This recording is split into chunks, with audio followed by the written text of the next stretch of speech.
Marami kasi na may gym business, na may sariling pwesto, yung hindi niya nagagawa ng proper accounting. Nalulula siya. Ang laki-laki nung kinikita ko sa gym. Pero dapat mag-set aside ka ng ng parang upa mo rin. Lang ako, nag-abroad ka ba? Galing pong abroad. For good ka na ba? Hindi ko pa sure. Pero Oo, kasi ang maganda niyan kasi, kung ganyan kalaki kasi yung mo, pwede tayo maglagay ng Door Access Management System. Budol yan, promise. Pagka pumunta yung gusto mag-gym, ang kita niya, ay, laki niyan, na may mesmerize siya. So, sir, ano maitutulong ko? mga sir, mag-inquire kami sa mga gym equipments na pwedeng paningula sa business. May na kayo, sir? May pwesto na kayo paglalagyan ko sa kasakali. Meron. Gano'ng kalaki, sir? Nasa around 400 Square meters. Ang laki, ang ganda, ang ganda. Saan kayo uli, sir? Location nyo? sa Bicol, sa Naga City po. Maganda yun, maganda yun.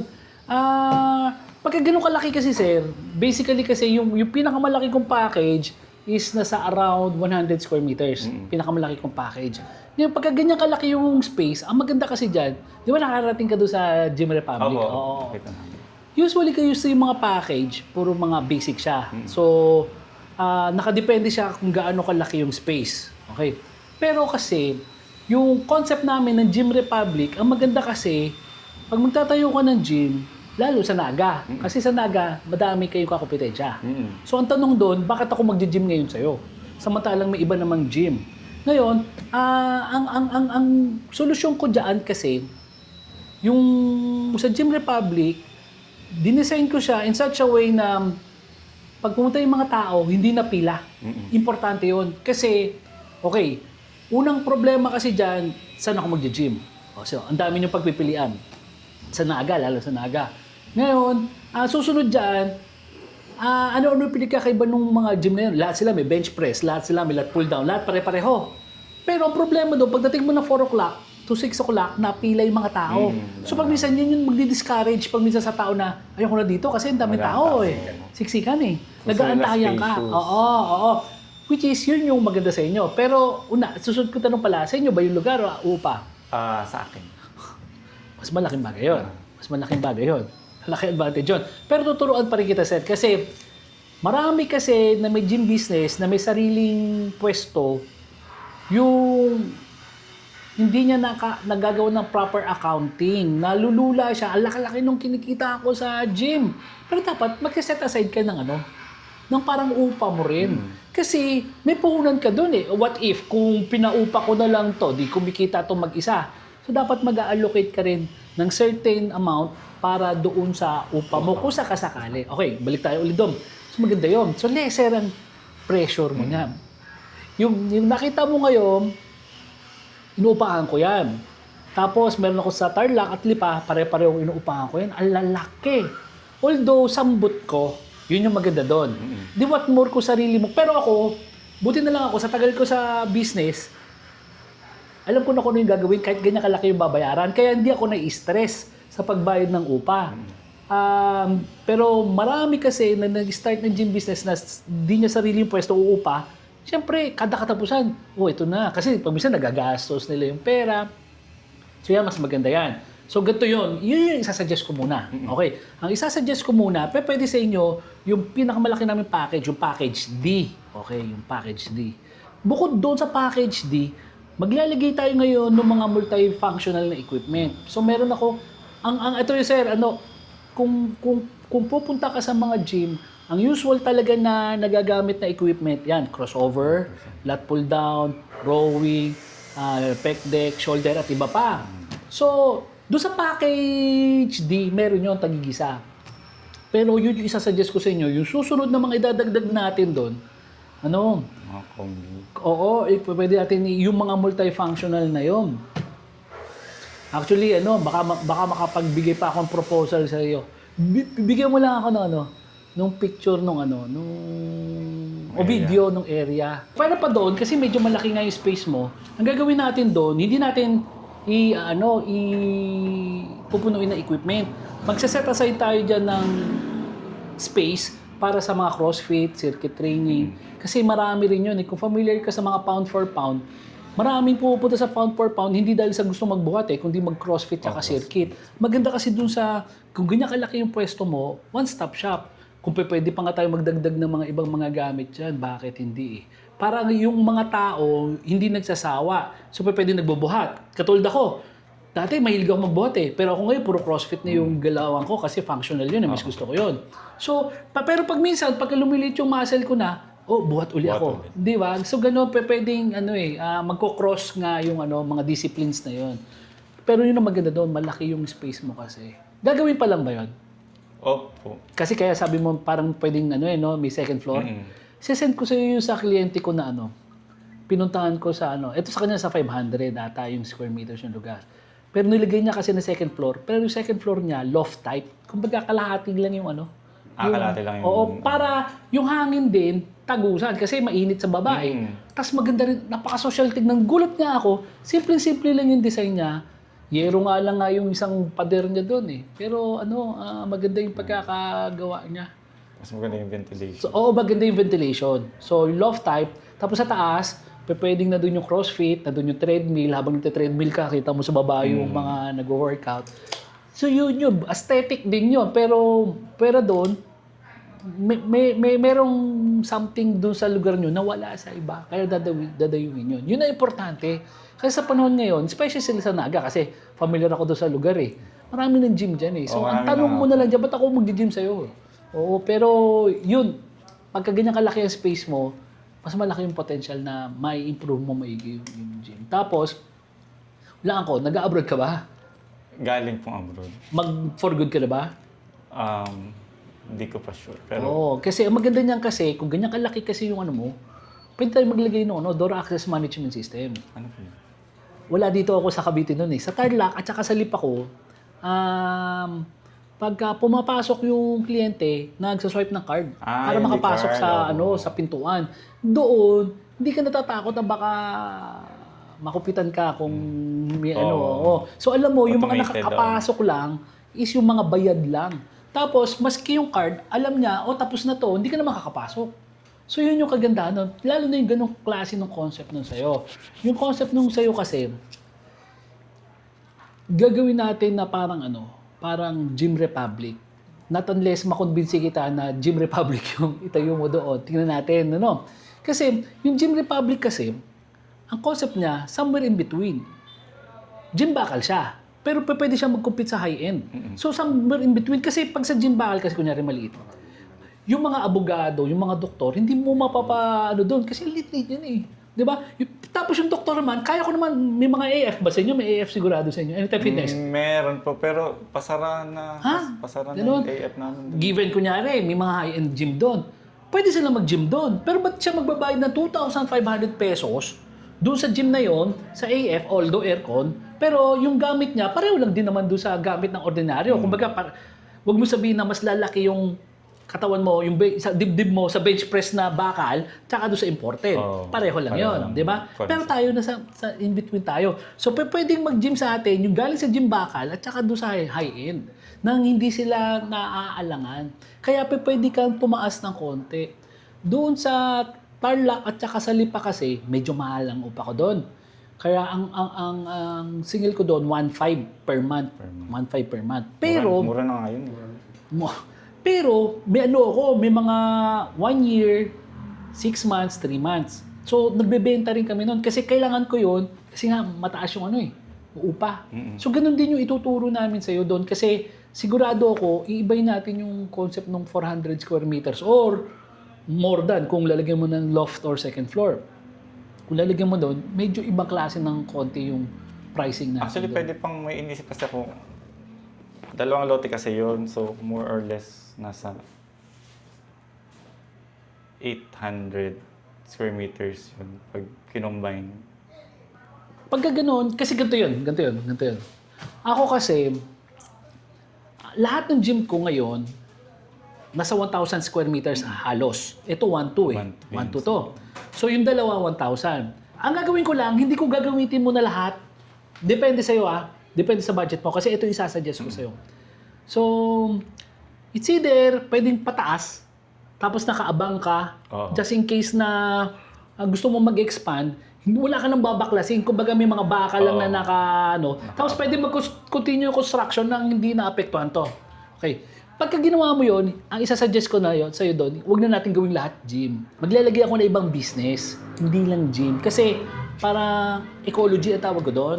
So, yung mga nagji-gym, may iba pang kasi yung napunta sa amin, puro nakakotse usually kasi nga yung presyo plus yung environment. So, pwede ka maglagay ng car wash, unang-una. Kasi yung mga may dalang sasakyan, pwedeng may car wash. Okay, good na yon.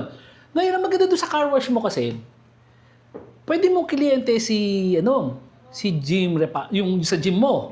Plus, may sarili ka pa. May pupunta lang talaga para magpa-car wash. Pero yon, pag mag-aantay yun, teka, mag-gym na kaya rin ako, subukan ko. Tapos pwede mo siyang ibigay as free. Yung gym, wag yung car wash kasi may consumable ka doon eh. Kasi ginagawa namin na bang promo yon. So, okay, nagpapa-car wash ka, okay, at kung ito yung package na kukunin mo, free ka ng gym. Ngayon, pwedeng ma-hook mo yon. So, pagpalagay mo sa 100 kliyente na binigay mo na free, 20 yung naging permanente. Malaking bagay yon. Kasi wala namang intention mag-gym nung una yon. Tapos, yung huli niyan, yung protein bar. Wala ako dito noon eh. Yung protein bar, para siyang cafe, para siyang milk tea. So, mga shake. Pero ang pinagkaiba nito, yung lahat ng produkto na yon, mababa sa sugar, mababa sa calories, pero mataas ang protein. Tapos may mga kape rin na may protein din. So, sa Naga, sigurado ako, dami rin mga coffee shop eh. Di ba? Pero ito, makaka-attract ka talaga ng mga health conscious. Health conscious talaga ng mga So, pwede mo isama-sama yun doon. Yun doon sa, yung pinuntahan ko sa Coronadal, ganun ang ginawa niya. Ganun. May car wash siya, nakinig siya kasi. Kasi napansin niya, nung una, sabi niya titingnan natin pero mag-aabang tayo nung bubong at saka nung tubo para sa car wash. Eh tama ako. Ang mga nagdatingan, puro nakakotse. O, di habang nag-aantay pa car wash na yan dyan. Di ba? So, tapos pati yung coffee shop na sinasabi ko, ginawa na rin. Nakakatawa talaga.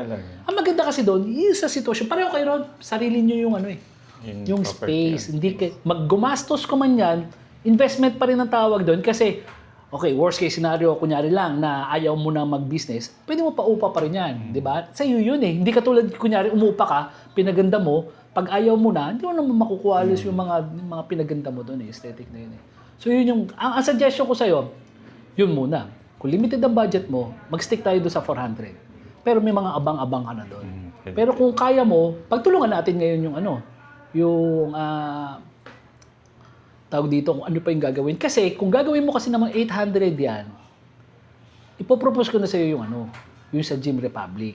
Yung sa Gym Republic kasi, honestly, naghahanap ako nung mga pwede ko maging partner doon sa mga strategic location. Galing ako Davao eh, tsaka sa Coronadal. Kasi sa Mindanao, yun yung gusto kong lugar.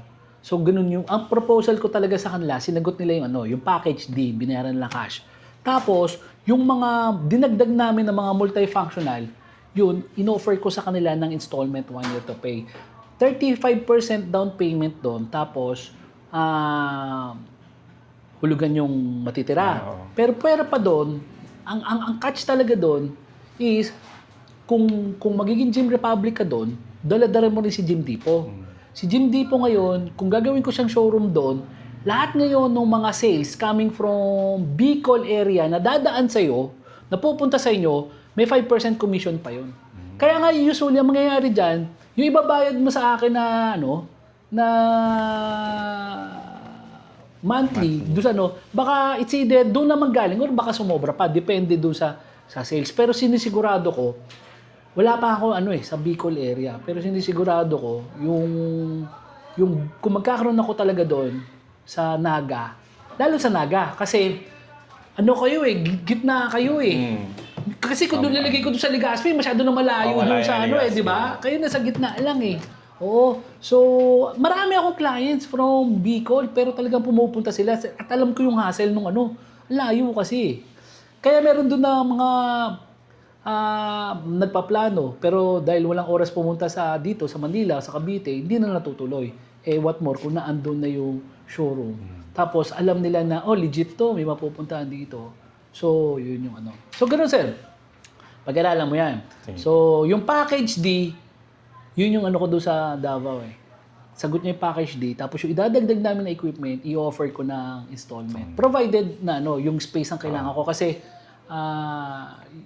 yung lahat kasi ng Gym Republic medyo malalaki. Yun nga, parang ano, ang tawag dito, factories. Oo. Yun, tsaka total gagawin nyo pa lang. Pag uuwi ba kayo sa pag uuwi kayo sa Bicol, nakamotor ba kayo? Nakita ko may helmet sa labas eh. Ano ko? Ito kasi ito. Ako sa iyo. Sa Imus. Imus kasi, pero taga Bicol lang. Malapit lang Napasama Imus. ako. Oo. Kasi, kung may time ka, pwede kang pumunta dun sa sa Lipa branch ko. Ang pinagkaiba kasi ng Lipa branch ko, dito at saka dun sa Tarlac, yung Lipa branch kasi, kinonstruct yung warehouse na yan na kausap namin yung may-ari na kukonstruct niya yan na base sa design ng gym. Yung ventilated, well ventilated. Pero kailangan mo i-consider sa Naga is yung bagyo. Kasi alam mo, binabaha ba yung lugar mo? Hindi. Okay. So, kailangan i-consider mo yon. So, kung Bagyo lang talaga. yung bagyo, so kailangan medyo strong sa yung bintana mo sa hangin kung sakasakali. So, yun ang maganda kasi isang problema rin ng ng gym kasi yung init eh. So kung yun ang ventilated yung yung mo, nag-gym din makaka-attract ka pa rin ng pag mainit. Oo. Yung sa Lipa, promise.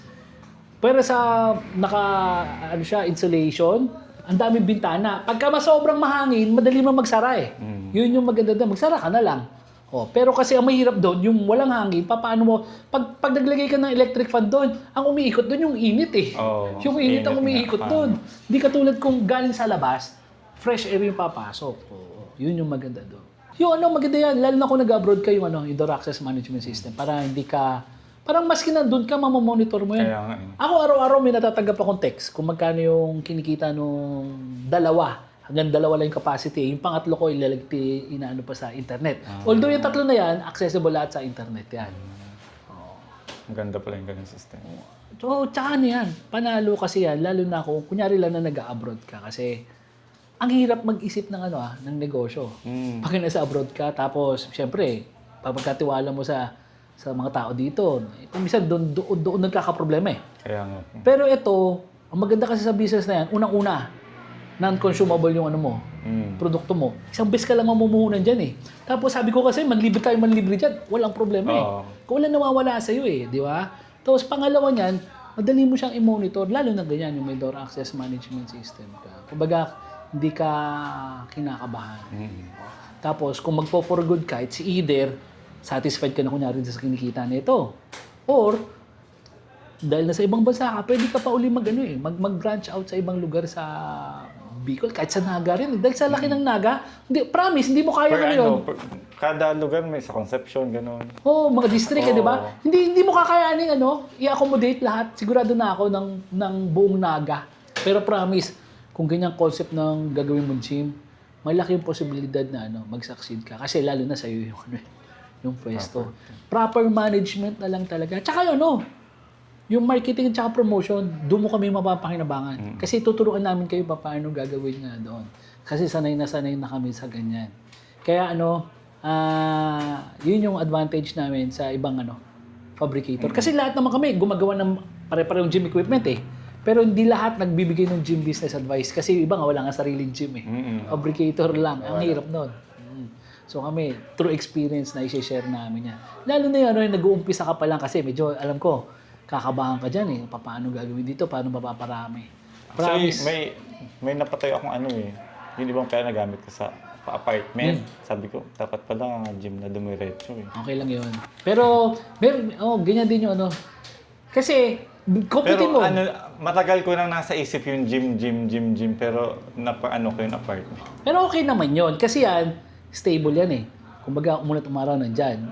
Pinagkaiba lang niya, sigurado ako, mas malaki yung nilabas mong pera doon sa apartment compared doon sa pumapasok naman sa matagal ang return of investment. Totoo yun. Usually, mga 10% per annum yung return of investment sa mga 10 years bago mo mabawi kung sakasakali.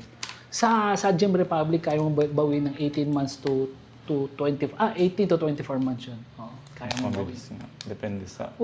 Tapos ang maganda doon, isang beses ka lang mamumuhunan kasi. Hindi ka na namumroblema na may bibilin.